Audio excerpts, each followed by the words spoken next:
and the Conservative MP for Finchley and Golders Green, will step down at the next election as a result of death threats over his pro-Israel stance. Meanwhile, this weekend saw further pro-Palestine marches in which a number of protesters waved placards perceived by some as anti-Semitic. And of course, a man who entered the country illegally and was turned down for asylum twice is now on the run for an alleged chemical attack on a woman, 2 children, with 9 others injured. So has the former Home Secretary Suella Braverman been proved right that multiculturalism in Britain has failed? Let's speak to foreign policy analyst, contributor to the Daily Telegraph and former aide to Margaret Thatcher, Nile Gardiner. Niall, great to see you. I think your first appearance this year on the show. Suella Braverman got dog's abuse when she made those comments a few months ago. Has she been proved right?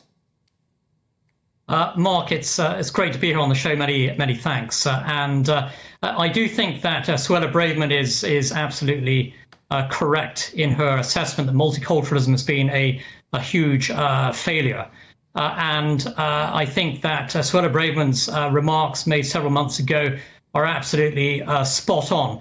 And with regard to these massive anti-Semitic protests on the streets of London, pro-terror, pro-Hamas marches, it's a clear illustration of the huge failure of multiculturalism. What you now have is a state of affairs where Jewish Britons are afraid actually to even go into central London during these marches.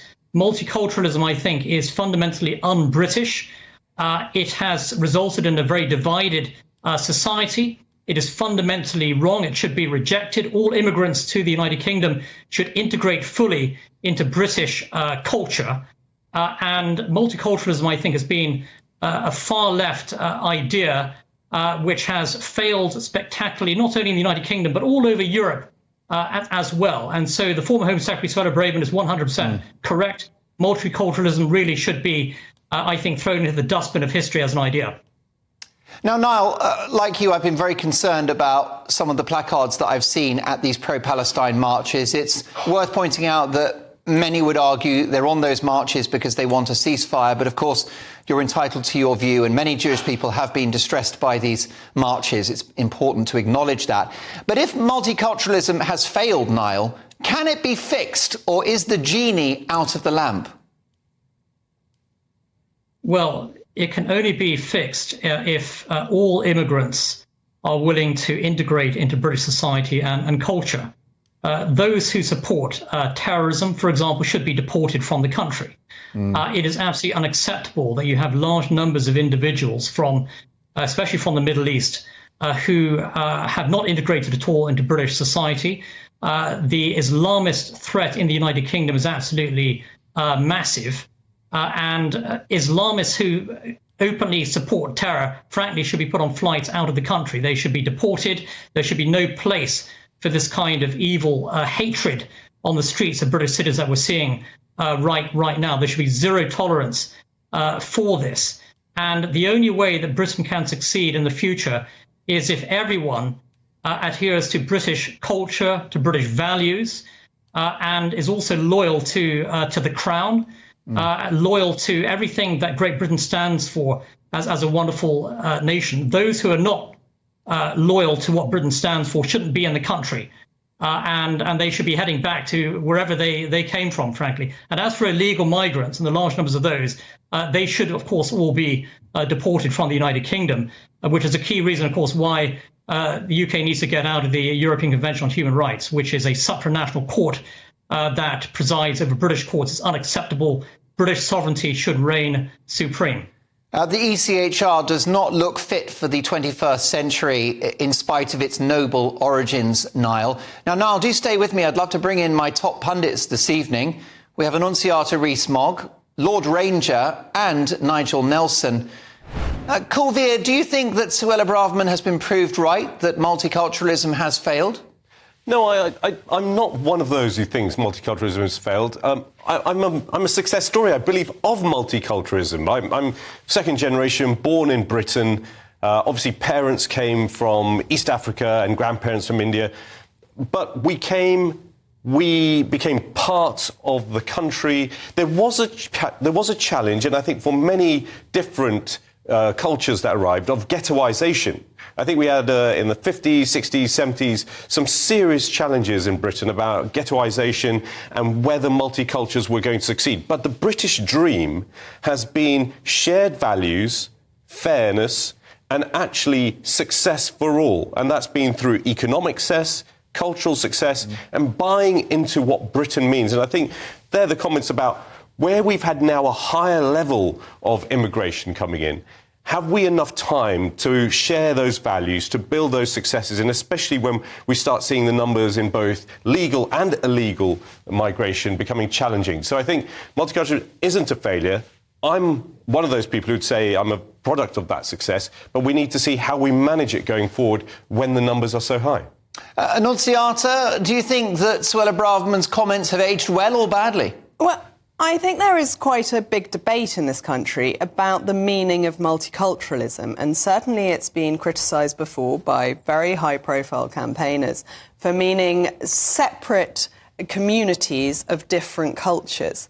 And in that respect, it is a failure. Where Britain has been incredibly successful has been at integrating everyone into the British way of life, the British dream.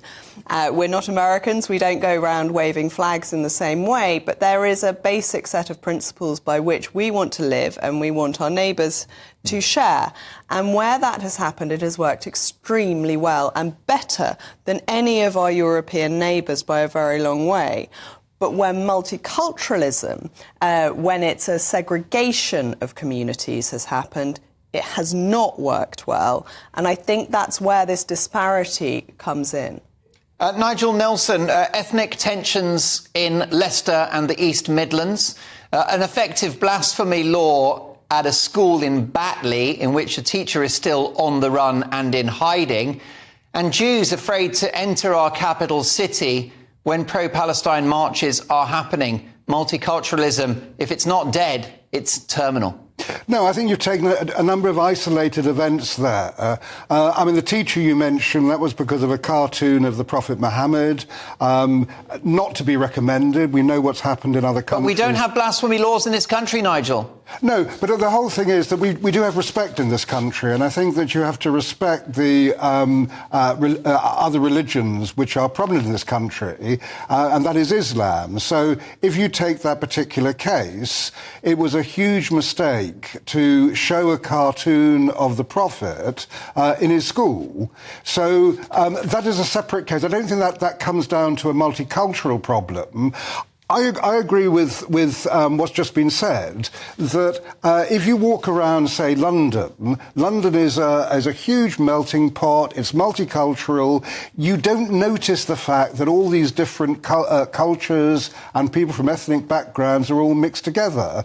Take your point in some other places. Yes, up in Leicestershire, there's been problems up north.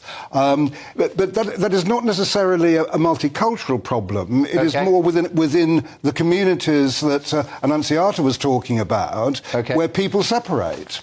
Closing thoughts, Nile Gardiner. You served as an aide to Margaret Thatcher. She was not anti-immigration, but she wouldn't be happy with how things are playing out in the 21st century.